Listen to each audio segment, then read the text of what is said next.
من الشیطان الرجیم بسم اللہ الرحمن الرحیم۔ السلام علیکم ناظرین، میں ولی مسوی پروگرام ماہ مبارک رمضان کی اسپیشل ٹرانسمیشن کے ساتھ آپ کی خدمت میں حاضر ہوں۔ آج 3 اپریل ہے، یکم رمضان المبارک ہے اور اتوار کا روز ہے۔ پروردگار کی بارگاہ میں دعا گو بھی ہوں اور پر امید بھی ہوں کہ پوری دنیا میں آپ جہاں کہیں بھی ہوں گے صدقے میں محمد علیہ محمد علیہ السلام کے خیر وافظ ہوں گے۔ ناظرین، آپ اس وقت جو ہے وہ آپ ہماری خصوصی ٹرانسمیشن مہمانی خدا کے نام سے جو ہے وہ دیکھ رہے ہیں، اور یہ روزانہ یو کے ٹائم 5 سے 6 جو ہے وہ پورے 30 دن انشاءاللہ جو آپ کی خدمت میں ہم حاضر رہیں گے۔ اور آج ہمارا جو موضوع رہے گا وہ دعائے ابو حمزہ شمالی کی شرح کے اوپر رہے گا، اور اس بہترین موضوع کے اوپر گفتگو کرنے کے لیے ہمارے ساتھ موجود ہیں آپ کی ہر دل عزیز شخصیت، آپ کی جانی پہچانی شخصیت جناب حجت الاسلام والمسلمین آغا سید علی رضا جان کاظمی صاحب ایران سے۔ آپ کو پروگرام میں خوش آمدید کہیں گے اور آپ کی خدمت میں سلام عرض کریں گے۔ علیکم السلام ورحمۃ اللہ وبرکاتہ۔ جزاک اللہ قبلہ۔ گزشتہ کی طرح چند سالوں کی طرح ایک مرتبہ پھر جو ہے وہ اس وقت جو ہے وہ اپنا ایک پروگرام لے کر ناظرین کے سامنے جو ہے وہ حاضر ہیں، اور دعائے ابو حمزہ شمالی کی شرح کے حوالے سے آج گفتگو ہونی ہے۔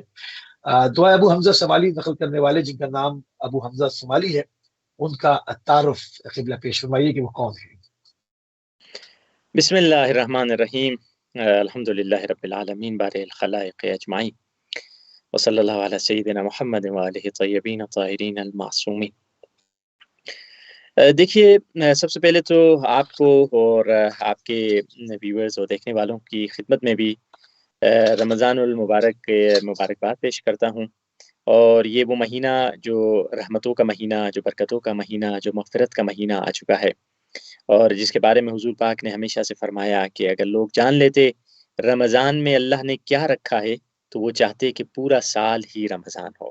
یہ رمضان کی عظمت ہے، یہ رمضان کی فضیلت ہے۔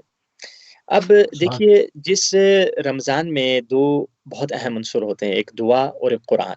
سب سے بافضیلت ترین عبادت رمضان میں خود بافضیلت ترین عبادتوں میں سے ایک عبادت یہی ہے کہ انسان قرآن کی تلاوت کرے اور ساتھ ساتھ میں دعاؤں کی بھی تلاوت کرے۔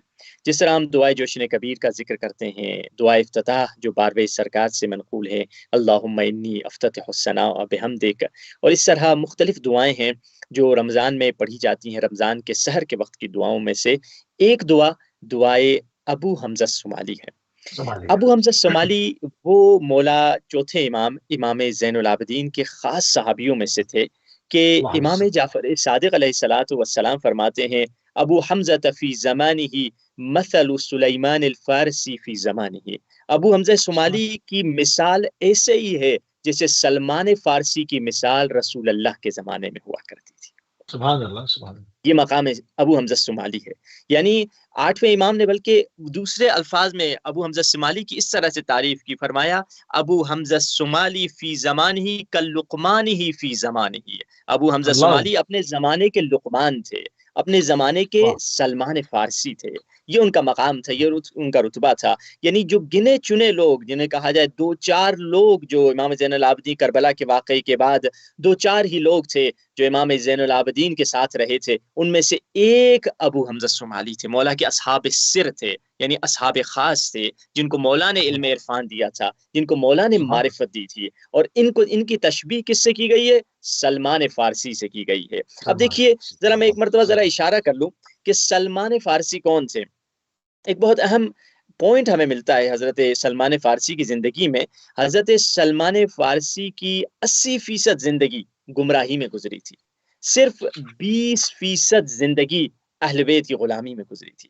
اب دیکھیے، اس سے 2 قسم کے نقطے نکلتے ہیں۔ ایک پوائنٹ یہ نکلتا ہے کہ جس انسان کی صرف 20% زندگی اہل بیت کی غلامی میں گزری، وہ اتنا بلند ہو گیا کہ منا اہل بیت بن گیا۔ وہ اتنا بلند بن گیا کہ رسول اللہ نے فرمایا، سلمان تجھے خدا درود و سلام بھیج رہا ہے۔ اللہ اکبر۔ یہ سلمان اتنے بلند ہو گئے، یعنی صرف 20% زندگی میں۔ یہ ایک یعنی پازیٹیو پوائنٹ ہے کہ اگر کوئی انسان گنہگار ہے کہے بھائی میں 70 سال سے گناہ کرتا ہوا آ رہا ہوں، میں تو پتہ نہیں کہاں میری بخشش ہوگی، کہاں میری عادت چھوٹ پائے گی، نہیں، بلکہ یہ پیغام ہے پازیٹیولی، چاہے تمہاری زندگی 80% ہی گمراہی میں کیوں نہ گزری ہو، مگر اللہ اکبر، 20% زندگی میں تم ایسے بدل سکتے ہو، تم بھی ایسے سلمان بدل سکتے، فارسی بن سکتے ہو۔ سبحان تو اللہ یہ سبحان اللہ، حضرت ابو حمزہ شمالی کا مختصر تعارف تھا۔ بہت خوبصورت بہت خوبصورت۔ میں چاہوں گا کہ تھوڑا سا اس سے پہلے کہ ہم شرح دعائے ابو حمزہ شمالی کے اندر جو ہے وہ داخل ہوں اور اس کے اوپر گفتگو کی جائے، آپ نے جناب سلمان فارسی کا ذکر کیا۔ سلمان بن اہل بیت، کون نہیں جانتا سلمان کی فضیلت کو، اور آپ نے کہا کہ یہ جو ہے وہ جناب سلمان فارسی کی شبیہ ہے جناب ابو حمزہ شمالی۔ تو میں چاہوں گا کہ تھوڑا سا جناب سلمان فارسی کی بارگاہ میں چند کلمات اور ہدیہ فرما دیں تاکہ ہم آگے بڑھیں۔ جی، دیکھیے خود حضرت سلمان فارسی کے بارے میں ہمیشہ سے اہل بیت نے، جب بھی اہل بیت کو 7ویں امام یا 8ویں امام جب بھی کبھی دیکھتے تھے ان کے چاہنے والے بے وفائی کر رہے ہیں، تو اہل بیت اکثر سلمان فارسی کی مثال دیا کرتے تھے، کہ فرماتے تھے کہ تم لوگ ہمارے ساتھ کیسی رفتار کرتے ہو، عجیب ہے وہ سلمان فارسی کتنی اچھی واہ، رفتار کرتا تھا ہمارے جد کے ساتھ، کہ جب کسی نے آ کے امام سے کہا مولا مجھے جنت میں اپنی جگہ دکھلا دیجئے، تو امام نے اس کو کہا کہ اس کی آنکھوں کے سامنے ہاتھ پھیرا اور کہا اب سبحان سامنے اللہ، دیکھو۔ اب جو اس نے سامنے دیکھا، جنت کے باغ نظر آ رہے ہیں، جنت کے محل نظر آ رہے ہیں، تو فوراً رونے لگا اور چیخنے لگا مولا دعا کیجئے میں مر جاؤں تاکہ میں اس جنت میں چلا جاؤں، دعا کیجئے میرا دم ٹوٹ جائے تاکہ میں اس جنت میں انٹر ہو جاؤں۔ اس وقت مولا نے فرمایا کتنا فرق ہے تم میں اور سلمان فارسی میں۔ سلمان نے ڈیمانڈ نہیں کی تھی، بلکہ خود مولا علی نے کہا تھا سلمان سامنے دیکھ یہ جنت ہے، تم بڑے اداس نظر آ رہے ہو، چلے جاؤ اس جنت میں، مگر اللہ، سلمان نے جنت کو ٹھکرا دیا۔ کیوں؟ کیونکہ سلمان علی کی معیت میں وہ پاتے تھے جو جنت میں سلمان کو نہیں ملے گا۔ سبحان اللہ یعنی بھائی، یہ سبحان سلمان فارسی کا مقام تھا۔ اور اللہ، اللہ عجیب ایک خواب ہے جو حضرت عبداللہ ابن عباس نے دیکھا تھا۔ حضرت عبداللہ ابن عباس کہتے ہیں کہ میں نے خواب میں سلمان فارسی کو دیکھا، بڑے محل پہ تھے، ایک سر پہ تاج پہنا ہوا تھا اور اس تاج پہ بڑے چمکدار یاقوت نظر آ رہے تھے۔ اس وقت واہ، حضرت عبداللہ ابن عباس کہتے ہیں میں نے خواب میں سلمان فارسی سے کہا سلمان کیا تو وہی غلام نہیں تھے جسے رسول اللہ نے خرید کے آزاد کر دیا تھا؟ ابھی تو تم عجیب غریب اور اتنے عظیم محل میں بیٹھے ہوئے ہو۔ کہا ہاں میں وہی رسول کا غلام ہوں، میں وہی رسول کا اللہ، غلام ہوں جسے رسول اللہ نے خریدا، پھر رسول نے سبحان اللہ، آزاد کر دیا۔ تو اب حضرت عبداللہ ابن عباس سلمان فارسی سے یہ خواب میں کہتے ہیں کہ اے سلمان فارسی مجھے یہ بتا دو اللہ پر ایمان کے بعد اور رسول اللہ کے پر صلی ایمان اللہ کے علیہ بعد وسلم، جنت میں افضل ترین فعل کون سا ہے؟ یعنی ایک اچھا سوال، ٹیکنیکل سوال، کہ اللہ پر ایمان جو توحید ہے اور رسول اللہ پر ایمان جو نبوت ہے، ان دو ایمان کے بعد سب سے افضل ترین چیز جنت میں کیا ہے؟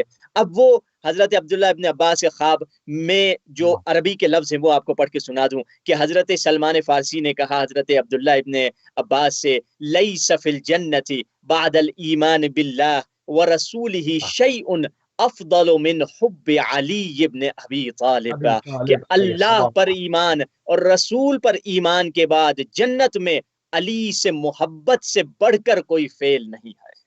اللہ یہ اکبر، سلمان کا سبحان درس ہے۔ اللہ، یعنی اگر سلمان کچھ بنے ہیں تو حقیقت میں ولایت کی وجہ سے بنے ہیں۔ اور اس رمضان کے مہینے میں ہمیں پوری کوشش کرنی ہے 12ویں سرکار کی خوشنودی حاصل کر لیں، یعنی اللہ 12ویں اکبر، سرکار کی رضامندی حاصل کر دیں، کیونکہ شب قدر آنے کو ہے۔ ابھی سے شب قدر کی تیاری کریں، کیونکہ شب قدر پہ ہماری پورے سال کے اعمال پہ دستخط کس کی ہوگی؟ 12ویں امام کی ہوگی، آخری امام انشاءاللہ، کی ہوگی۔ اور اگر اپنے امام کی ولایت اور حکمرانی اپنی زندگی پر قائم کر دیں، اپنی زندگی پر ہمارے مولا کی حکومت ہو، یقین جانیے ہم بھی سلمان فارسی بن سکتے ہیں، بس شرط یہ ہے کہ اہل بیت کی رضا ہماری زندگی میں آ جائے۔ سبحان اللہ، سبحان اللہ، بہت ہی خوبصورت طریقے سے جس طرح سے جناب ابو حمزہ شمالی کا ذکر ہوا، اسی طرح سے جو کہ ان کی شبیہ کامل قرار دیے جاتے تھے، جناب سلمان فارسی کی، تو جناب سلمان فارسی کی بھی احترام ہدیتاً جو ہے وہ کی بارگاہ میں کچھ کلمات قبلہ جو ہے پیش فرمائے، بات کو باقاعدہ جو ہے وہ آگے بڑھائیں گے، اور جو ہے وہ اس میں ہے کہ خدایا مجھے تو اپنی سزا سے باادب نہ کرنا۔ اس فقرے میں مولا امام زین العابدین علیہ السلام ہمیں کیا تعلیم دینا چاہ رہے ہیں قبلہ، اس طرف تھوڑی سی ہمارے ناظرین کے توجہات کو مبذول فرما دیں۔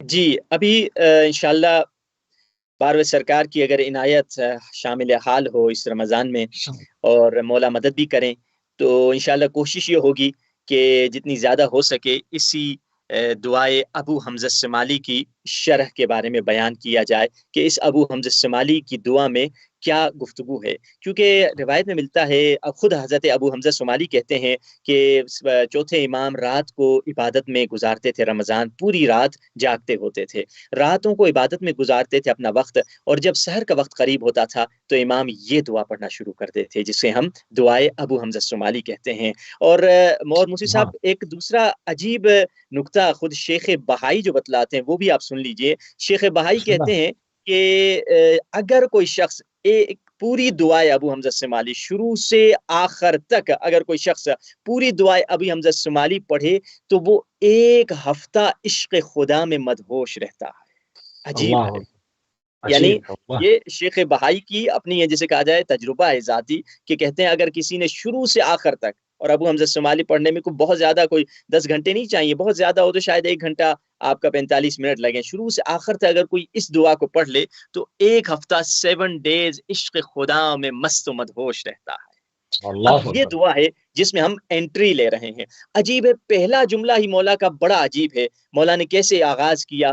الہی اللہ لا تؤدبنی بعقوبتک، اے خدا مجھے اپنے عذاب سے باادب نہ کرنا، مجھے مار سے باادب نہ کرنا، مجھے پیار سے باادب کرنا، مجھے اللہ محبتوں سے باادب کرنا، اکبر، مجھے سبحان عشق اللہ۔ سے باادب کرنا، مجھے عقوبت اللہ اور سزا سے باادب نہ کرنا۔ یعنی پہلے جملے میں ہی ایک پورا سمندر مولا نے کوزے میں بند کر دیا۔ اس جملے پہ بندہ جتنی گفتگو کرتا چلا جائے کہ مولا کیا کہنا چاہ رہے ہیں، بالکل ایسے ہی ہے جیسے ایک استاد ہے، اس نے بڑی کوشش کی اپنے شاگرد کو سمجھانے کی، پیار سے سمجھایا، بیٹا یہ کر لو، بیٹا یہ پڑھ لو، مگر جب دیکھا پیار سے کوئی اثر نہیں ہو رہا، میں اس کو مختلف گفٹوں کی لالچ دے رہا ہوں، میں اسے جنت کی لالچ بھی دے رہا ہوں، میں مختلف چیزیں اسے بتلا رہا ہوں، یہ تمہیں ملے گا، کامیابی تمہیں ملے گی، اللہ کی رضا ملے گی، مگر وہ ٹھیک نہیں ہو رہا، مختلف نعمتوں کے بعد نعمتیں دے رہا ہوں۔ پھر وہ استاد کیا کرے گا؟ اپنی اسٹریٹجی تبدیل کر دے گا، اپنی پالیسی ارے واہ، تبدیل کر دے گا، پھر وہ سبحان اللہ۔ سختی سے اپنے شاگرد کے ساتھ کام آئے گا، سختی سے برتاؤ کرے گا۔ اور کبھی کبھار انسان کی زندگی میں خداوند متعال اس طرح سے انسان کے ساتھ رفتار کرتا ہے۔ ایک عالم دین کا واقعہ ہے کہ آیت اللہ سید جمال الدین کلبائگانی، وہ کہتے ہیں کہ کسی دن میں کافی عرصے سے نجف میں رہتا تھا، مولا علی کی بارگاہ میں گیا، کئی دعائیں مانگی، دعا نہیں قبول ہو رہی، دعا مانگ رہا ہوں نہیں ہو رہی، آخر بہت تنگ ہو گیا۔ ایک دن میں نے کیا کیا، مولا علی علیہ السلام کی روزے کی زری کی جالی کو پکڑ کے مولا علی سے کہا، یا علی میری زندگی میں جو مصیبت لانی ہے لے کر آ جا، بس میری یہ دعا پوری ہو جائے۔ اب دیکھیے اللہ کبھی کبھار اکبر۔ انسان غلط دعائیں کر لیتا ہے، اسی لیے فرمایا بری دعائیں نہ کرو، کہا ربنا آتنا فی الدنیا حسنہ وفی الآخرۃ حسنہ، آخرت دنیا اللہ، میں بھی اچھا ہی مانگو، آخرت میں بھی اچھا ہی مانگو، یہ نہ کہو خدا سبحان آخرت اللہ۔ میں مجھے جنت دے دے، دنیا میری تباہ کر دے، برباد کر دے، مجھے آخرت میں جنت دے دے، نہیں، یہ غلط دعا ہے۔ انسان اللہ سے دنیا بھی مانگے اور آخرت بھی مانگے۔ آخرت تو اب صحیح۔ ان آیت اللہ صاحب، آیت اللہ سید جمال الدین کلبائگانی نے یہ دعا تو کر لی اور بڑی یہ جسے کہا جائے دل کی گہرائی سے دعا کی۔ اب انہوں نے محسوس کیا زندگی میں اچانک مشکلات آنا شروع ہو گئی، اچانک پیسے جو تھا، مثلا ان کا جو سسٹم تھا پیسے کے جہاں سے آتے تھے نجف میں ان کو ملتے تھے وہ بند ہو گئے، لوگوں سے قرضہ لیا مگر کب تک قرضہ لیں، جہاں سے گروسری شاپ تھا وہاں بیچارے گروسری شاپ والے سے بھی قرضے پہ سامان لیتے رہے، مگر آخر اس نے بھی کہا بھائی قبلہ صاحب آپ کتنا قرضے پہ لے کر جائیں گے، آپ کی پوری ڈائری بھر چکی ہے، آپ یہ کب چکائیں گے؟ اس نے بھی جواب دے دیا، پیسے نہیں تھے، گھر کرائے پر تھا، آخر مالک مکان نے بھی ان کو نکال دیا، سامان سڑک پر ہے، پریشان ہو گئے، ارے بھائی یہ میرے ساتھ زندگی میں کیا ہو گیا، بھوک پریشانی، بیوی انہیں تانے دے رہی ہے، تو مولوی بننے آیا تھا، تو طالب علم بننے آیا ہے، یہ کیا تو نے مجھے زندگی دی ہے؟ اب بیچارے گھر میں اسٹریس ہے، ٹینشن ہے، بچے ہیں، بیوی سے کہا نہ ہمارے پاس گھر ہے، نہ پیسے ہیں، نہ دولت ہے، چلو مولا علی کے گھر پہ، مولا علی کے در پہ چلتے ہیں، وہاں پہ جا کے مولا کی حرم پہ ہی جا کر دعا کچھ مانگ لیتے ہیں۔ تو یہ آ جاتا ہے، دعا مانگتا ہے، جو نارمل کی روٹین کی جو دعا مانگ لے، مانگ کے جب نکلتا ہے تو دیکھتا ہے اس کی چپل ہی غائب۔ تو اس کی زوجہ اس سے پوچھتی ہے تمہاری جوتیاں کہاں ہیں، چپل کہاں ہے؟ کہا وہ چوری ہو گئے۔ تو بیوی نے سخت تانا دے کر کہا لو، تم ہمیں لے کر آ رہے تھے مولا علی کے پاس کہ مولا علی ہماری دعائیں قبول کریں گے، جو چیز دو معمولی سی چپل جوتے تمہارے پاؤں میں تھی وہ بھی غائب ہو گئے، تم دعا منگوانے آئے ہو۔ اس کا دل اب ٹوٹا جا کے، یعنی جب دل ٹوٹتا ہے نا، کہ جب حدیث قدسی میں ہے انا عند منکسرت قلوبہم، میں ٹوٹے ہوئے دلوں کے اندر رہتا ہوں، میں اللہ اجڑے اکبر، ہوئے دلوں کے اندر رہتا ہوں۔ جب دل شکستہ ٹوٹتا ہے اللہ خدا اس کا خریدار ہو جاتا ہے۔ اب اس کا دل اللہ ٹوٹا کہ پیسے نہیں، بیوی تانا الگ دے رہی ہے، وہ بھی اپنا پہلے تو پرسنل تانا دیا کرتی تھی، اب مولا علی کے نام سے تانا دے رہی ہے، یہ ان کو برداشت نہیں ہوا۔ اب پلٹے ہیں واپس وہیں پہ جہاں کھڑے ہو کر دعا مانگی تھی کہ مولا مجھے جو مصیبت دینی ہے دے دے، میری یہ دعا قبول کر دے، اس وقت انہوں نے کہا مولا اب مجھے سمجھ میں آ گیا، میں نے دعا کا انداز بہت غلط اپنایا تھا، میری غلطی تھی، مجھے معاف کر دیجئے۔ کہا یہ کہہ کر جب میں نکلا میرے دل میں ایک سکون سا محسوس ہوا، اس دن کے بعد اللہ میری زندگی بدلتی چلی گئی۔ یہ مجھے سبق ملا کہ اللہ کی کبھی عقوبت نہ مانگنا، اللہ کی کبھی انسان سزا نہ مانگے، کیونکہ اللہ کی سزا کو انسان برداشت نہیں کر پاتا۔ اگر اللہ کسی پر سزا اللہ کی سزا اگر کسی کی زندگی میں آ جائے، مالدار ہوتا مگر ایک مرتبہ اس کی زندگی ایسے بدل جاتی کہ 1 روپے کا وہ محتاج ہو جاتا۔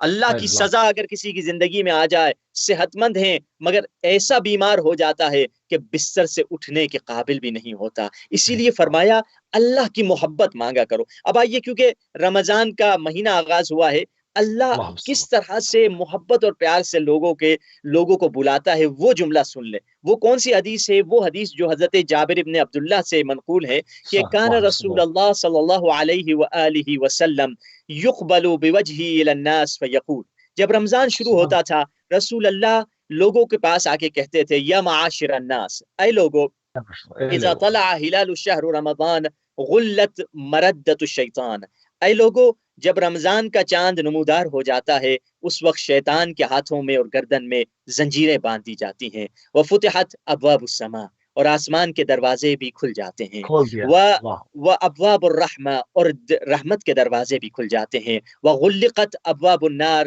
اور جہنم کے دروازے بند کر دیے جاتے ہیں، واستجیب اللہ الدعاء، اور دعا بھی مقبول ہو جاتی ہے۔ اور اب اگلا جملہ یہی ہے جن کو خدا پیار سے بادب کرتا ہے۔ اب خدا بعض لوگوں کو آپ نے سنا کہ مار سے بادب کرتا ہے، مگر خدا پیار سے کیسے بادب کرتا ہے؟ اب وہی جملے ہیں جن کی طرف میں اشارہ کر رہا ہوں۔ اور پھر رسول اللہ نے فرمایا جب رمضان شروع ہو جاتا ہے وَيُنَادِ مُنَادٍ كُلِّ لَيْلَةٍ، ایک منادی اللہ کی طرف سے ہر رات آواز دے رہا ہوتا ہے، حل من سائل، ہے کوئی سوال کرنے والا جسے اللہ عطا کر دے، حل من مستغفر، ہے کوئی استغفار اور توبہ کرنے والے جسے اللہ معاف کر دے۔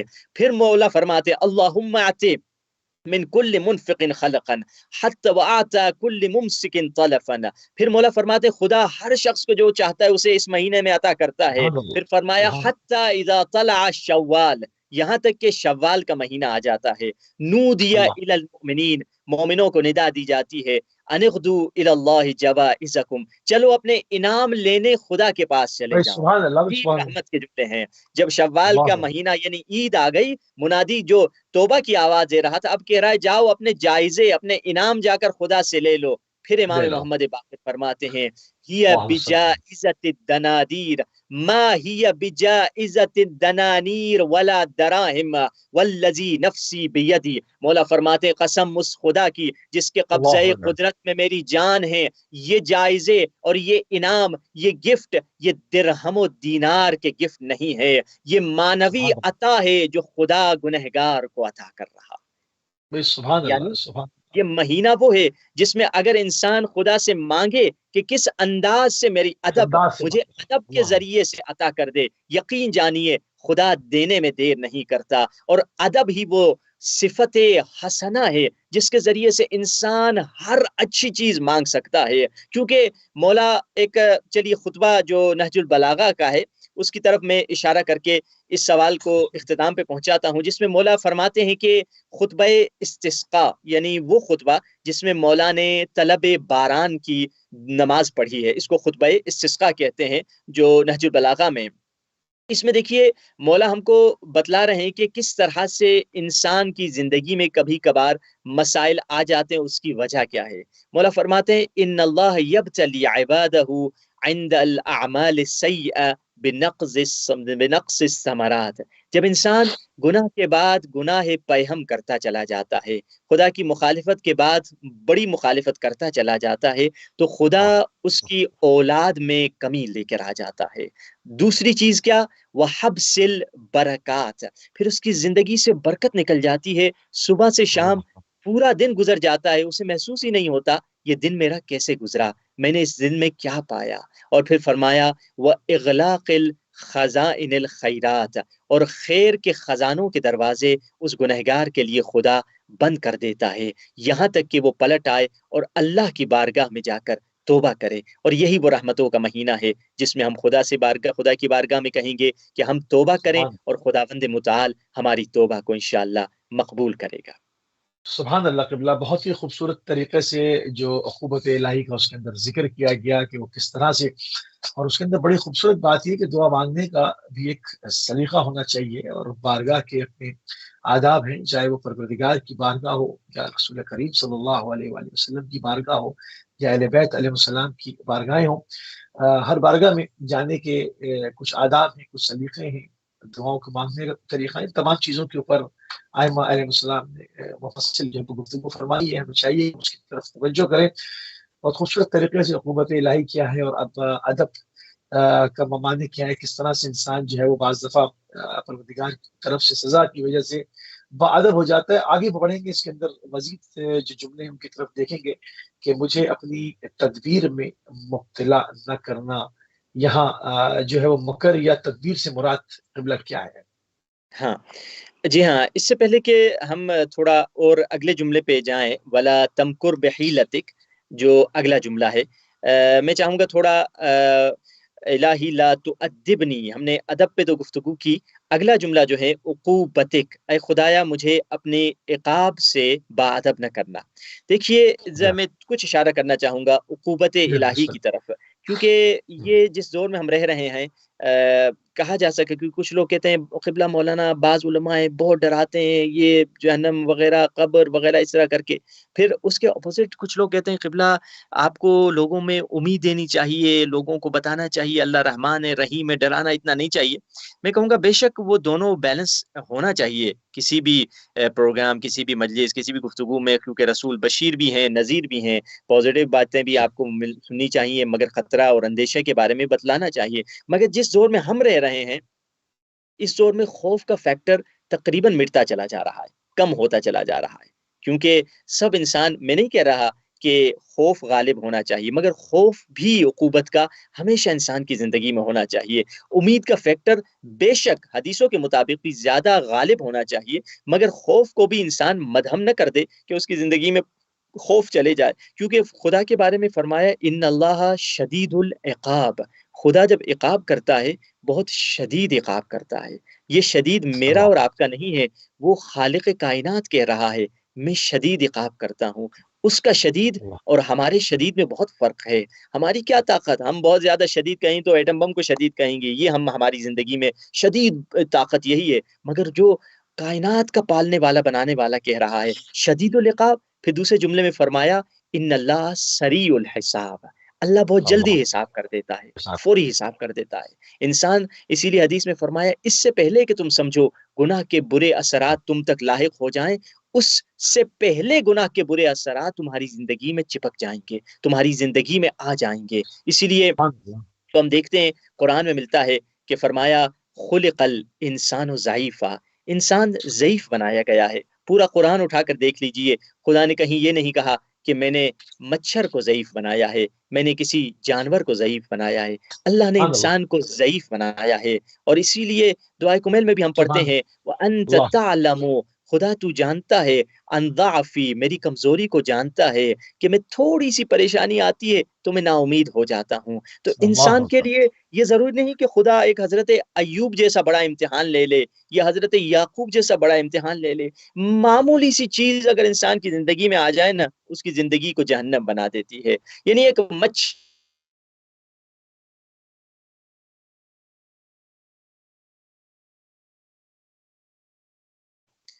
ہماری آواز آ رہی ہے؟ جی جی بسم اللہ، بسم اللہ، جی جی جی جی کنٹینیو۔ جی ہاں، اگر اللہ کا ارادہ ہو کہ اگر ایک مکھی ہمیں ستانا شروع کر دے تو پوری رات نکل جائے گی، وہ مکھی ہمیں سونے نہیں دے گی، ایک مچھر ہمیں سونے نہیں دے گا۔ یعنی بڑی بڑے مصائب کے بارے میں تو چھوڑیے، بڑی بڑی عقوبتیں، بڑی بڑی سزائیں تو دور کی بات ہیں،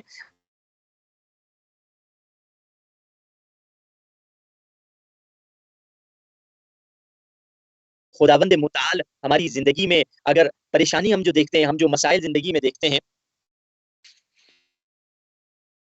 جی خیر اللہ، بسم اللہ کنٹینیو رکھیں۔ یہ بسم اللہ۔ جی ہاں، تو اگر جیسے نہج البلاغہ میں اسی لیے مولا علی علیہ السلام فرماتے ہیں مسکین ابن آدم، آدم کا بیٹا بڑا مسکین ہے، انسان بڑا مسکین ہے۔ کیوں؟ فرمایا مکتوم الاجل، اس کی موت اسے معلوم نہیں کب مرے گا، اس کی موت اللہ چھپی ہوئی ہے۔ مکنون العلل، اس کی بیماریاں اس کے جسم میں چھپی ہوئی ہیں۔ اچانک ڈاکٹر کہتا ہے آپ کو اسٹیج 4 کا کینسر ہے، بچنے کی کوئی امید نہیں، کیمو تھراپی کروا دیجیے۔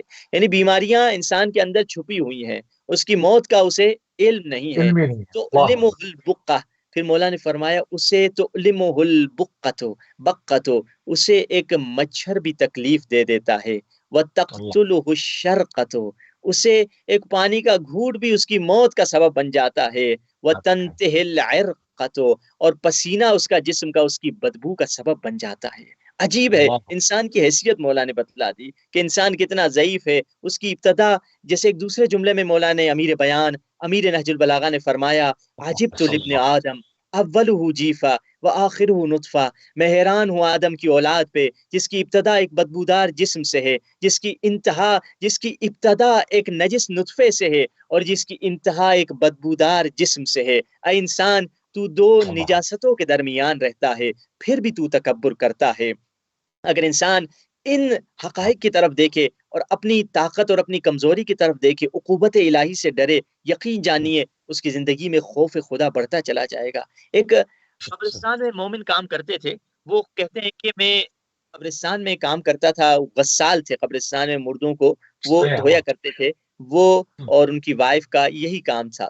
تو کسی دن کہتے ہیں کہ ایک بوڑھی خاتون کو قبرستان میں لایا گیا، تو میں نے ان کی وائف کا بھی یہی کام تھا، ان کا بھی یہی کام تھا، تو انہوں نے اپنی وائف سے کہا ایک خاتون آئی ہے تو آپ جائیے ان کو غسل و کفن کے لیے مدد کیجیے یا آپ غسل کر دیجیے۔ عموماً بعض علاقوں میں یہ ہوتا ہے جو کافی جیسے کہا جائے ہائی فائی یا مالدار لوگ ہوتے ہیں، تو وہ خود بالکل کوئی پارٹیسپیشن نہیں کرتے، کہتے ہیں آپ ہی ہمارے والد صاحب یا والدہ کی باڈی لے لیجیے، آپ ہی انہیں غسل کر دیجیے، باہر کے آپ ان کو کفن دفن کر کے ہمیں حوالے کر دیجیے، ہم آگے جا کے انہیں دفنا دیں گے۔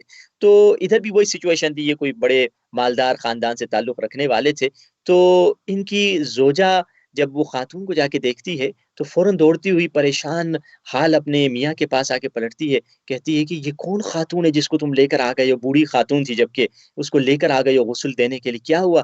کہا اس کا منہ کھلا ہوا ہے اور اس کے منہ میں کیڑے مکوڑے چلتے ہوئے دیکھ رہی ہوں، اس کے منہ میں، اللہ جبکہ اکبر، ان کی ڈیتھ تازہ ہوئی ہے، اس کے منہ میں کیڑے ہیں، یہ میں اس کا کیسے غسل دوں؟ تو یہ بیچارہ بندہ پریشان ہو جاتا ہے، یہ کون خاتون ہے جس پہ ایسا عذاب ہوا ہے؟ تو جو اس کے رشتہ دار ہوتے ہیں جو کم رو رہے تھے، جن میں اس نے دیکھا کہ صبر کر کے خاموش، جو زیادہ رو رہے تھے ان سے یہ بات بتائی بھی نہیں جا سکتی کہ وہ ناراض ہو جائیں گے، تو جو افراد تھوڑے کول تھے، جو زیادہ نہیں رو رہے تھے، ان کے پاس گیا، اس نے اس غسال نے ان کے کان میں کہا کہ یہ واقعہ میں نے دیکھا ہے اور ابھی ان کی جسم ڈیڈ باڈی پڑی ہوئی ہے، آپ بھی جا کے دیکھ سکتے ہیں، میں کسی پہ تہمت نہیں لگا رہا۔ تو اس نے کہا صحیح جی، یہ خاتون وہ تھی جس کی زبان سے کوئی بچا نہیں رہتا تھا، جس کو دیکھتی تھی کوئی برا بھلا کہا کرتی تھی، جس کو دیکھتی تھی اسے توہین کیا کرتی تھی، جس کی دیکھتی غیبت کرتی تھی، کبھی تہمت لگاتی تھی، کبھی جھوٹ بولتی تھی، یعنی اس کی زبان گناہوں سے بھری ہوئی تھی۔ اور کبھی کبھار اللہ انسان کی عبرت کے لیے اللہ دکھاتا ہے کہ یہ تم جو زبان سے گناہ کر رہے ہو، یہ کیڑے اللہ مکوڑوں کی صورت میں قیامت میں اور قبر میں ظاہر ہوں گے، اور یہ اللہ اللہ کی عقوبت ہے جس سے انسان کو پناہ مانگنی چاہیے۔ سبحان اللہ، سبحان اللہ قبلہ۔ مجھے اپنی تدبیر میں مبتلا نہ کرنا. یہاں پر مکر یا تدبیر سے مراد کیا ہے؟ اس کے اوپر بات ہو جائے تاکہ ہم آگے بڑھیں. ہاں جی، یہاں پہ دیکھیے اگلا جملہ الہی لا تعذبنی بعقوبتک کے بعد جب ہم آگے بڑھتے ہیں تو ولا اللہ تمکر بی فی حیلتک، اے مولا، اے خدایا، مجھے اپنی مکر میں مبتلا نہ کرنا. اب دیکھیے مکر کا لفظ قرآن مجید میں بھی آیا ہے، جس کا ترجمہ یہ کیا جاتا ہے مجھے اپنی تدبیر میں مبتلا نہ کرنا. اب لوگ اکثر پوچھتے ہیں جیسے وَمَكَرُوا وَمَكَرُ اللَّهُ وَاللَّهُ خَيْرُ الْمَاكِرِينَ، آخر. کافروں نے مکر کیا اور اللہ بہترین تدبیر کرنے والا ہے. جب لفظ مکر کا استعمال ہوتا ہے عموماً اللہ کے بارے میں اللہ کی طرف لفظ مکر استعمال نہیں کیا جاتا، اس کی جگہ پہ تدبیر کا لفظ کیا جاتا ہے. مگر پھر بھی سوال لوگ پوچھتے ہیں قرآن میں تو مکر کا لفظ آیا ہے، آپ نے اس کا ترجمہ کیوں بدل دیا؟ آپ نے تدبیر، ادھر آپ نے مکر کیا ہے یعنی دھوکا، اور ادھر آپ نے تدبیر کا لفظ استعمال کیا. اور تدبیر. اسی دعا میں بھی یہی لفظ ہے ولا تمکر بھی فی حیلتک، اے خدایا مجھے اپنے مکر یا اپنی تدبیر میں مبتلا نہ کرنا. حقیقت میں اس کا معنی یہ ہے کہ انسان دھوکا جب کسی سے کرتا ہے، چاہے خدا سے دھوکا کرے، چاہے خدا کے بندوں سے دھوکا کرے، چاہے اللہ کے بارگاہ میں گناہ کر کے اللہ کی بے حرمتی، جس اللہ کے سامنے بے ادبی کا اظہار کرے، یہ ساری چیزیں جب انسان دھوکا دے رہا ہوتا ہے وہ در اللہ حقیقت اللہ کو دھوکا نہیں دے رہا ہوتا، وہ اپنے خود آپ کو. کو دھوکا دے رہا ہوتا ہے. سبحان اللہ. یعنی اللہ انسان سمجھتا ہے کہ میں نے کروڑ کما لیے فلاں اللہ کے بندے کو دھوکا دے کے، نہیں، یہ تم نے خود کو دھوکا دیا ہے. سمجھتا ہے اللہ. کہ میں نے اللہ کے سامنے بے ادبی کر دی، اللہ کی مخالفت کر کے اللہ کو دھوکا دے دیا، نہیں، یہ تم نے خود کو دھوکا دیا ہے. اس کی مثال علماء ایسے پیش کرتے ہیں کہ بسم اللہ. ایک شخص دکاندار پہ گیا، دکاندار کے پاس گیا اور شکر لینے کے لیے گیا. تو اب اس شخص کے پاس جو خریدار تھا، کسٹمر تھا، اس میں ایک بری عادت تھی. وہ کون سی عادت تھی؟ وہ یہ تھی کہ وہ مٹی کھانے کی عادت رکھتا تھا. یعنی جس طرح بعض بچوں کو عادت ہوتی ہے. تو پرانے زمانے میں ترازو میں جو وزن استعمال کیا جاتا تھا وہ لوہے کی جگہ پر اینٹ، مٹی کی اینٹ استعمال کی جاتی تھی کہ اینٹ کو ایک طرف رکھ دیا جاتا تھا، دوسری طرف شکر کو یا جس چیز کو تولا جاتا تھا اسے رکھ دیا جاتا تھا. اب اس شخص نے کیا کیا، اسے کہا کہ دکاندار سے کہا کہ مجھے شکر چاہیے. تو دکاندار دکان کے پیچھے گیا شکر لانے کے لیے. تھوڑی شکر جب اس نے لا کے لینے کے لیے گیا تو اس سے کیونکہ مٹی کھانے کی عادت تھی، اس نے جلدی سے دیکھا دکاندار نہیں ہے تو فوراً اٹھا کے مٹی کے تھوڑے سے ٹکڑے کھائے تاکہ اپنی بری عادت جو اسے ایڈکشن تھی اس کو پورا کر سکے. اور جیسے دکاندار آیا فوراً مٹی کو ترازو پر رکھ دیا. اس نے لا کے شکر رکھی. دکاندار سمجھ گیا کہ یہ مٹی کھانے کی عادت رکھتا ہے اور یہ مٹی کھا رہا ہے، اور جیسے میں آ رہا ہوں یہ مٹی واپس ترازو میں رکھ رہا ہے. یہ سمجھ رہا ہے کہ مجھے دھوکا دے رہا ہے. دکاندار اور پیچھے چلے گیا دکان کے، اپنے کام میں مصروف ہو گیا تاکہ یہ مزید مٹی کھاتا رہے. کیوں؟ کیونکہ یہ جتنی مٹی کھائے گا اسے کم شکر ملے گی. وہ مٹی کھانے والا سمجھ رہا تھا کہ میں دکاندار کا نقصان کر رہا ہوں. وہ دکاندار کا نقصان نہیں کر رہا تھا، وہ اپنا ہی نقصان کر رہا تھا، کیونکہ وہ جتنی مٹی کھائے گا وہ پتھر ہلکا ہوتا چلا جائے گا، اس کو کم شکر ملے گی. یہ ایک مثال تھی، تمثیل تھی جو علماء دیتے ہیں. جب انسان گناہ کر رہا ہوتا ہے، سمجھ رہا ہوتا ہے میں کسی سامنے والے کو دھوکا دے رہا ہوں، وہ سامنے والے کو نہیں، وہ خود کو دھوکا دے رہا ہوتا ہے. دے رہا تبھی تو ہوتا ہے. فرمایا اللہ. قرآن میں یخادعون اللہ والذین آمنوا وما یخدعون الا انفسهم وما یشعرون. وہ لوگ اللہ کو دھوکا دیتے ہیں اور مومنوں کو دھوکا دیتے ہیں. خدا کی آواز آئی، وہ اللہ اور مومنوں کو دھوکا نہیں دے رہے، وہ اپنے نفسوں کو دھوکا دے رہے ہیں، وہ خود کو اللہ دھوکا دے اکبر. رہے سبحان ہیں. اللہ. آپ اللہ اکبر. یوسف نبی کی کہانی میں دیکھ لیں، یوسف کے بھائی کتنی کوشش کر رہے تھے. یوسف کے بھائی چاہتے تھے کہ یوسف کا ذکر مٹ جائے، مگر اللہ نے یوسف کے ذکر کو بڑھا دیا. یوسف کے بھائی چاہتے تھے کہ یعقوب کے دل سے یوسف کی محبت نکل جائے، مگر اللہ نے وہ محبت بڑھا دی. یوسف کے بھائی چاہتے تھے کہ یوسف کو خود سے دور کر دیں، دھتکار دیں، مگر اللہ نے قحطی لا کر یوسف کے بھائیوں کو مجبور کر دیا کہ خود چل کر یوسف کے پاس گئے اور یوسف سے گندم مانگنے کے لیے چلے گئے. دیکھیے یہ مکر الہی ہے. وہ سمجھ رہے تھے کہ ہم یوسف کو دھوکا دے رہے ہیں، وہ خود کو دھوکا دے رہے تھے. زلیخا چاہتی تھی کہ یوسف کو بدنام کرے، مگر خود زلیخا بدنام ہو گئی اور یوسف پاک دامن ہی رہے ہیں. زلیخا چاہتی تھی کہ یوسف کو جیل میں ڈلوا دے تاکہ یوسف لوگوں سے دور ہو جائیں، مگر خدا نے یوسف کو عزیز مصر بنا دیا. یہ کیا ہو رہا تھا؟ در حقیقت ساتھ ان کا پلان الگ سے چل رہا تھا اور پیرللی اللہ کا پلان بھی چل رہا تھا. یہ دونوں پلان چل رہے تھے. وہ اپنا پلان کر رہے تھے یوسف کے بھائی، زلیخا اپنی پلان کر رہی تھی، مگر خدا کا پلان سب پر غالب ہے. خدا کا پلان کیا تھا؟ خدا کا سبحان پلان اللہ. یہ تھا جو یوسف نے خواب دیکھا تھا. یوسف نے خواب کیا دیکھا تھا؟ مجھے سورج اور چاند اور 11 ستارے جھک کے سجدہ سلام کرو. کر رہے ہیں، اور اسی خواب کی تعبیر ہونی تھی. اور یہ تمام مسائل تب ہوئے جب یوسف کے خواب کی تعبیر ہو چکی تھی. یہ مکر واہ. الہی ہے. یعنی وہ سمجھ رہے تھے کہ ہم یوسف کو دھوکہ دے رہے ہیں، ہم دھوکہ یوسف دے کو رہے. خود سے دور کر رہے ہیں. وہ یوسف کو دور نہیں کر رہے تھے، بلکہ وہ یوسف کے لیے در حقیقت وہ مقام تیار کر رہے تھے. یعنی جو مخالف تھے یوسف کے، وہ سمجھ رہے تھے ہم یوسف کو گرا رہے ہیں. وہ یوسف کو گرا نہیں رہے تھے، در حقیقت واہ. وہ یوسف کو بڑھا رہے تھے. یعنی سبحان اللہ. اللہ ان کے ہاتھوں سے یوسف کو بڑھا رہا تھا. تبھی تو قرآن میں کہا وَكَذَلِكَ مَكَّنَّا، ہم چاہتے تھے سبحان. یوسف کو بڑھا دیں، ہم چاہتے تھے یوسف کو عزیز مصر بنا دیں. وہ الگ اللہ بات، اکبر. دشمنوں نے ہاتھ میں ہاتھ ملائی، کوششیں کی اور یوسف کو گرانے کے لیے، مگر وَتُعِزُّ مَن تَشَاءُ وَتُذِلُّ مَن تَشَاءُ، وہ جسے چاہے عزت دیتا ہے، وہ جسے چاہے ذلیل کر دیتا ہے. یعنی انسان اگر مکر الہی یعنی تدبیر الہی کو سمجھ جائے تو انسان دیکھے گا کہ شاید کتنے دشمن ہوں گے جو ظاہراً میرے دشمن ہوں گے، مگر وہ میرے فائدے میں ہیں. اللہ ان دشمنوں کے ذریعے سے گویا مجھے ترقی دے رہا ہے، مجھے بہتری دے رہا ہے. سبحان اللہ بھائی، سبحان اللہ. بہت ہی خوبصورت طریقے سے جو ہے وہ دعا ابو حمزہ شمالی کی ناظرین شرح جو ہے وہ جاری و ساری ہے. اور ایک ایک جملے کے بعد باقاعدہ جو ہے وہ اس کو بڑی تسلی کے ساتھ، اطمینان کے ساتھ آپ خدمت میں یہ ٹرانسمیشن پیش کی جا رہی ہے. اگلے جملے کی طرف قبلہ بڑھیں گے، جہاں پر ابھی بات ہوئی کہ مجھے اپنی تدبیر میں جو ہے وہ مبتلا نہ کرنا، اور اس میں آپ نے مکر اور تدبیر کو جو ہے وہ علیحدہ کر کے جو وہ پیش کیا. اگلے جملے میں جملہ جو ہے کہ میرے پاس خیر کہاں ہے، خیر مجھ سے خیر ملے گا کہاں یا رب سوائے تیری بارگاہ کے. اس کو تھوڑا سا کھولنے کے لیے.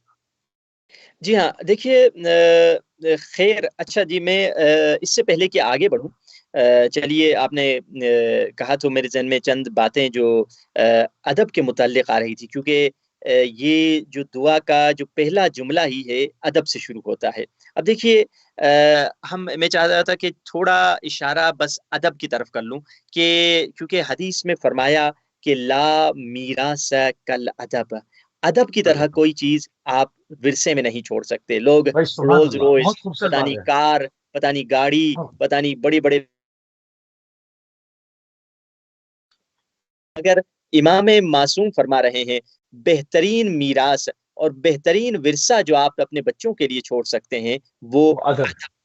ادب سے سبحان بڑھ اللہ. کر کوئی نہیں ہے. ادب سلامت ہے بس. بہترین میراث.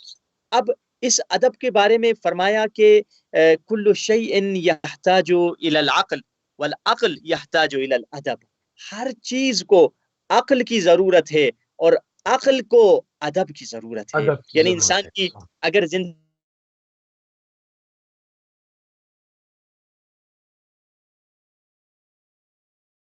جس سے وہ جوہر مل جائے، یقیناً اس کی زندگی کامیابی کی طرف چلی جائے گی. اب دیکھیے ہم کئی جگہ میں ہم دیکھتے ہیں کہ قرآن میں اور حدیثوں میں بھی ہم پڑھتے ہیں. قرآن میں بھی آپ سب انشاءاللہ، یہ رمضان کا مہینہ ہے، قرآن پڑھیں گے، ہم پڑھتے ہیں رب زدنی علما، ٹھیک ہے نا، رب زدنی علما، خدائے میرے علم کو علم. بڑھا دے. مگر کبھی نہیں ملتا، ہم نہیں کہتے کہ رب زدنی عقلا، خدائے میری عقل کو بڑھا دے. اس کی وجہ کیا ہے؟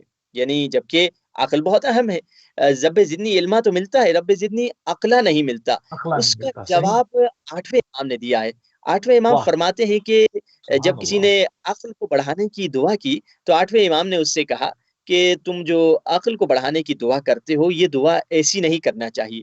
تو راوی نے پوچھا مولا کس انداز سے دعا کروں؟ اس انداز سے. صحیح. تو اس وقت راوی نے کہا، مولا نے راوی سے کہا کہ تم خدا سے کہو کہ خدایا مجھے وہ چیزیں عطا کر دیں جو میرے عقل کو تقویت دیتی ہیں، جو میرے عقل سبحان کو اللہ. اسٹرانگ بناتی ہیں. تو راوی استحکام نے دے. پوچھا مولا کون سی چیز ہے جو میرے عقل کو اسٹرانگ بناتی ہیں؟ تو اس وقت مولا نے فرمایا کہ کل شیء یحتاج الی العقل والعقل یحتاج الی الادب، ہر چیز کو عقل کی ضرورت ہے اور عقل کو پھر کیا؟ ادب کی ادب. ضرورت ہے. تو انہیں سبحان ادب اللہ. اگر زندگی میں آ جائے، اہل بیت کی زندگی میں دیکھیے جدھر کدھر آپ کو ادب نظر آئے گا. مولا علی علیہ السلام ہیں، جو ایک معجزہ ہے، سبحان ہمیشہ ہر شیعہ، ہر چاہنے والا، ہر علی والا اس معجزے سے باخبر ہے۔ وہ کون سا معجزہ؟ وہ سورج کو پلٹانے کا معجزہ، کہ مولا کے صحیح حکم سے ڈوبا ہوا سورج پلٹا ہے۔ مگر ذرا یہ تو دیکھیں، یہ سورج کب پلٹا، کیوں پلٹا، کس لیے پلٹا؟ یہ سورج اس وقت پلٹا جب رسول اللہ کا سر علی علیہ صلی اللہ السلام کی علیہ گود میں تھا، وسلم۔ اور رسول اللہ نے نماز عصر ادا کر دی تھی، مگر مولا علی نے نماز عصر ابھی ادا نہیں کی تھی۔ اب مولا علی نے دیکھا کہ سورج ڈوب رہا ہے، نماز عصر کی فضیلت کا وقت نکل رہا ہے، مگر سبحان مولا اللہ علی نے دیکھا کہ میں اگر اٹھوں گا تو میری جسے کہا جائے گھٹنا ہلے گا، جس کی وجہ سے رسول اللہ بیدار ہو جائیں گے، رسول اللہ اٹھ جائیں گے۔ تو مولا علی نے یہی فیصلہ کیا، نماز کی فضیلت کا وقت جاتا ہے تو جائے، مگر ادب رسول میں کوئی خلل نہ آنے پائے، اور یہی کیا کہ فضیلت سبحان کے اللہ وقت کا، نماز کی فضیلت کا وقت نکل گیا، مگر رسول اللہ کو بیدار نہیں کیا۔ جب صلی رسول اللہ اللہ اٹھے، پوچھا یا علی، آپ نے فضیلت پہ وقت نماز ادا کی؟ کہا میں کرنا چاہتا تھا، مگر آپ کا سر میری گود میں تھا اور میں نہیں چاہتا تھا کہ آپ کو جگاؤں۔ اللہ اس وقت جب ادب علی رسول اللہ کے سامنے نظر آیا، صلی تو اللہ اس علیہ وقت یہ وسلم۔ ڈوبا ہوا سورج حقیقت میں ادب علی کے نتیجے میں پلٹا ہے۔ ادب اگر ہماری زندگی میں آ جائے، ہم کبھی خدا کی بارگاہ میں گناہ نہیں کریں گے۔ دیکھیے، یہ جو جادوگر آئے تھے حضرت موسیٰ کے سامنے، حضرت موسیٰ کے سامنے جو جادوگر تھے، ان کو ہدایت کیوں ملی؟ ایک طرف سے موسیٰ آئے، ایک طرف سے جادوگر آئے، اور اس وقت فرعون نے سبحان کہا اللہ۔ آؤ دو دیکھو، منٹ ہے میرے پاس۔ میں اپنے جس طاقت دکھاؤ، کون طاقتور ہے۔ تو اس وقت جادوگروں نے صرف ایک جملہ کہا تھا۔ وہ کیا جملہ تھا جس کی وجہ سے ان کو ہدایت ملی؟ مولا فرماتے جادوگروں نے دیکھا موسیٰ اپنے قبیلے کے نبی ہیں، موسیٰ کا اپنا لیول ہے، اپنا مقام ہے، موسیٰ سے صرف ایک جملہ کہا، پہلے آپ تشریف لے کر آئیں گے یا آپ کی اجازت سے ہم اپنا جادو دکھائیں؟ بس اسی ادب کی وجہ سے اللہ کو جادوگروں کی یہ صفت پسند آ گئی اور انہیں ہدایت مل گئی، اور وہ سجدہ ریز ہو کر گر گئے۔ قالوا آمنا برب موسیٰ و ہارون، ہم موسیٰ اور ہارون کے خدا پر سبحان ایمان لے کر آئے۔ کیا وجہ تھی ان کی ہدایت کی؟ ادب ان کو مل گیا۔ بس ایک منٹ اگر سبحان ہے تو بس میں ایک بسم منٹ اللہ، میں آپ سب آخر میں اشارہ بسم اللہ، کروں کربلا کی بسم طرف، اللہ۔ کہ کربلا میں اگر حر علیہ السلام بنے ہیں علیہ تو وہ السلام، اللہ ادب کی وجہ سے بنے ہیں، کہ جب حر نے راستہ روک دیا حسین ابن علی کا، حسین ابن اللہ علی نے فرمایا تیری ماں تیرے جنازے پر بیٹھ کے روئے، تو اس وقت حر نے ایک مرتبہ حسین کو دیکھا، پھر نظریں جھکا دی، کیا کہا؟ کہا اگر کوئی اور مجھے عرب میں یہ جملہ کہتا تو میں یہ جملہ پلٹا کے ان کو جواب دیتے تھا، مگر میں کیا کروں، آپ کی ماں سوائے درود و سلام کے کسی اور شے کے قابل ہی نہیں ہے۔ اور اسی لیے تو ہم شاعر نے کیا خوبصورت کہا کہ کیا رات بات بھر نار دوزخ سے یہ جنت کہتی رہی، رات بھر نار دوزخ سے یہ جنت کہتی رہی، احترام فاطمہ حر کو بچا لے جائے گا۔ اور یہ ادب سبحان اور اللہ، احترام تھا جس نے حر کو ہدایت دے دی۔ سبحان اللہ، سبحان اللہ۔ بہت ہی خوبصورت گفتگو کے ساتھ دل تو چاہ رہا تھا کہ ابھی اور جو ہے وہ اپنی علمی جو تشنگی ہے اس کو مٹائے جائیں، مگر سب کا اپنا اپنا وقت ہے، اور ہم نے اپنے وقت میں رہتے ہوئے پوری کوشش کی ہے کہ دعائے ابو حمزہ سوالی جس کو آج سے شروع کیا گیا ہے اس کو ناظرین آپ کی خدمت میں لفظ بلفظ جو ہے وہ اس کی تفسیر کو لے کر آگے بڑھتے رہیں، اور ہمارے ساتھ موجود تھے مولانا سید علی رضا جان کاظمی صاحب کو مقدسہ ایران سے ہم انتہائی مشہور ہیں اور انتہائی ممنون ہیں ان کے کہ ہمیشہ ہر ماہ مبارک رمضان میں جو ہے وہ اپنا قیمتی ٹائم ہمیں دیتے ہیں۔ ناظرین یہ پروگرام آپ کو روزانہ کی بنیاد پر 5 سے 6 یو پی ٹائم سے جو ہے وہ اسپیشل ٹرانسمیشن ہماری دیکھیں گے انشاءاللہ، اور اس کو ہم ابھی اس موضوع کو